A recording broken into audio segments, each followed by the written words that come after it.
Hi folks, welcome to the channel. I do hope everybody is keeping well. Isn't it slightly unusual? We've got some blue sky, we've got some gorgeous views, and we've got this funny thing up in the sky here which is generating a little bit of heat. So what are we talking about today? Well, I thought I'd jump on the BMW R1250 GS, go out for a ride and just give you a brief insight into what is going on in the channel. But before I do that, let's roll the intro.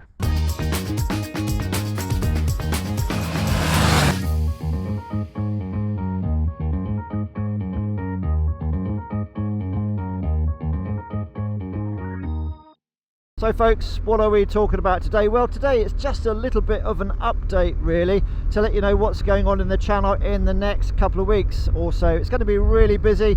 First thing in relation to riding demo bikes, I've been trying for the last several months to take out a couple of Suzukis from InMotion, my local Suzuki dealership.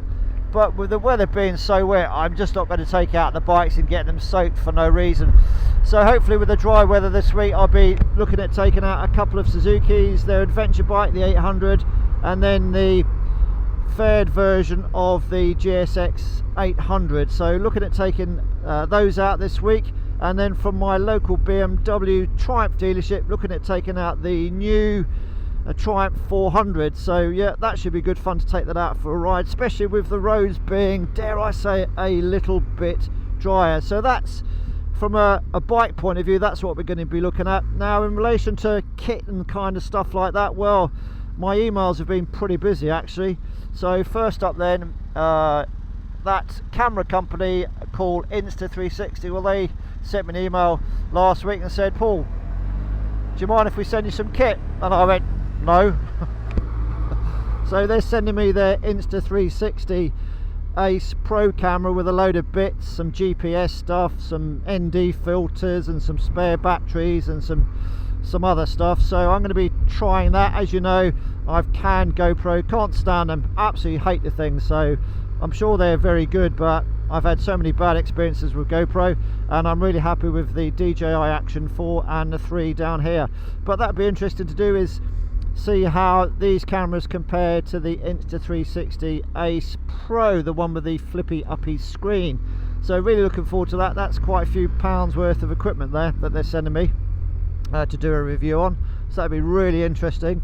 And then within the 48 hours of that email from Innovv, who make all dash cams and things for motorbikes, they sent me an email and said, would I be interested in trying their blind spot detection system? So yeah, that's all in hand. So they're going to send me, well, they do two versions. They do the watch face version, which sort of sits down here, and then they do the mirror version, which you can put on the mirrors or left and right forward of yourselves. So I'm going for the mirrored version, so that'll be coming down soon. So there are a couple of things to test. What else is there? Well, as you can see on above my TFT, I've got this big beast, and I've got to say I really like it. That is the Carpuride W702. They sent me that to test, and I've been getting out and about on the bike as often as I can to really give it a bit of a hardcore testing. So it's been out in the pouring rain. I don't know if you've seen that video. Worked fine, and I really like it, so much so that I've actually removed the Garmin Zumo XT mount. I've still got the power cables here, but the actual mount itself, that's in a plastic box somewhere, so that's gone, and I'm running this now. This is going to be my go-to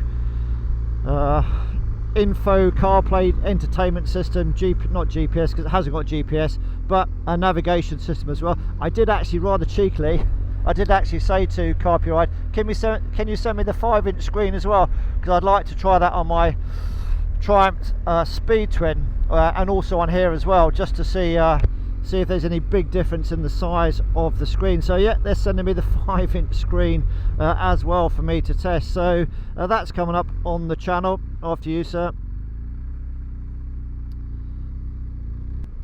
Something I've purchased out of my own money in the last couple of weeks is the Cardo Pack Talk Edge intercom system. So I've just got one for myself, but I liked it so much I've actually bought one for my wife as well. So I was a Sena 10S user, but that's been out for a long time now, so I decided to try something else. So I'm now running this, and I'll do a review in the not too distant future on that. But at the moment, yeah, it seems to be a really nice bit of kit. But what I will say is Sena and Cardo, get your act together so both these mesh systems could talk to each other.